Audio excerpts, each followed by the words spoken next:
Isaya sura ile ya 35 na ule mstari wa 8. Maandiko yanasema, na hapo patakuwa na njia kuu, na njia nayo itaitwa njia ya watakatifu, wasio safi hawatapita katika njia hiyo, bali itakuwa kwa ajili ya hao wasafiria, wajapokuwa wajinga hawatapotea katika njia hiyo. Bwana Yesu asifiwe sana. Maandiko yanasema, na hapo patakuwa na njia kuu, na hiyo njia itaitwa njia ya watakatifu, wasio safi hawatapita katika njia hiyo.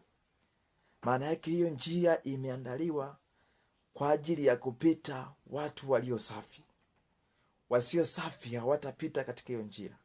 Maana yake mimi na wewe tunatakiwa kuwa wasafi sana, katika safi wa kiroho na usafi wa kimwili. Kila hatua yoyote Mungu anaitaka unatakiwa uwe msafi.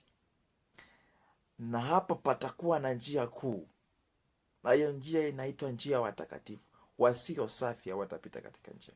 Nabii Isaya anaonyeshwa maono kwa ajili ya taifa hili la wana wa Israeli. Mimi na wewe ni taifa takatifu. Mimi na wewe ni taifa takatifu.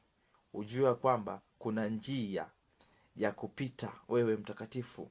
Lakini kama bado moyo wako ni mchafu, kama bado unafanya dhambi, kama bado unatenda dhambi, hiyo njia iliyokuwa kubwa iliyoitwa njia ya watakatifu, kama wewe ni mchafu, hautapita katika hiyo njia. Maana yake hiyo njia wanapita wale watu waliokuwa wasafi, wale waliookoka, waliomkubali Yesu kuwa Bwana Mwokozi wa maisha yao na kumtii na kuenenda na kanuni zote za Yesu Kristo. Hao ndio watakaopita katika hiyo njia. Maana hiyo njia inasema kwamba njia ya watakatifu. Kama wewe sio mtakatifu, hauwezi kupita kwenye hiyo njia. Kama wewe una kiburi, hauwezi kupita kwenye hiyo njia. Kama wewe una dharau, hauwezi kupita kwenye hiyo njia. Kama wewe ni mzinzi, hauwezi kupita katika hiyo njia. Kama wewe ni kahaba, hauwezi kupita katika hiyo njia. Kama wewe ni maabudu sanamu, hauwezi kupita katika hiyo njia. Kama wewe ni mchawi, hauwezi kupita katika hiyo njia, na mambo mengine yafananayo na hayo unayojua. Kama unatenda mambo kama hayo, ndugu yangu, hautaingia katika hiyo njia. Maana ni njia ya watakatifu, ni njia ya watu walio safi, waliomkubali Bwana kuwa Mwokozi wa maisha yao.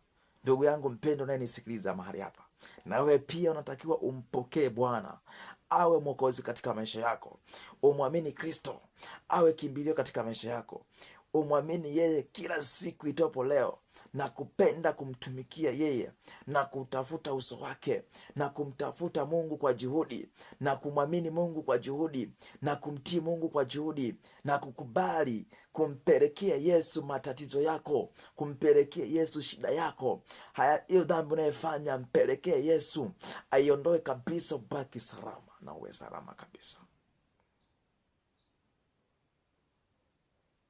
Ndugu yangu, hiyo njia ni njia ya watakatifu. Wewe kama si msafi utapita katika hiyo njia. Kijana unanisikia, ili neno liwe kwako. Na kama bado hujaokoka, pe Yesu maisha yako uokoke, naye atakusaidia kabisa. Napitia changamoto mbalimbali, Yesu atakusaidia. Usifunjike moyo. Yesu anatengeneza, anakuweka salama, unakuwa imara kumtumikia Mungu. Popote ulipo, unapoisikia sauti, Mungu akutie nguvu sana na akusaidia. Endelea kufuatilia channel hii kwa makini sana, na maandiko haya yatakuwa mengi sana kujifunza. Na vijana ni wenye nguvu. Popote ulipo, kama wewe ni kijana, kubali sana kumtumikia Mungu katika kweli. Usimtumikie Mungu huku unatenda mabaya. Usimtumikie Mungu huku unafanya mambo mbalimbali, tena dhambi. Usimtumikie Mungu kabisa. Biblia inasema mwenye kutenda dhambi atende dhambi sana, na mtakatifu afanye utakatifu sana. Kwa hiyo kama umemkubali Yesu, tii Yesu sana, na uenende na kanuni za Yesu. Maana hiyo njia, kama unafanya mabaya, hautapita kwenye hiyo njia. Kama wewe ni kahaba, hautapita kwenye hiyo njia. Nikutie moyo tu, Yesu ni Bwana, na anakusaidia, na atakuongoza, na atakupigania. Utapita katika hiyo njia ya watakatifu. Mungu akutie nguvu, na endelea kufuatilia mahali hapa.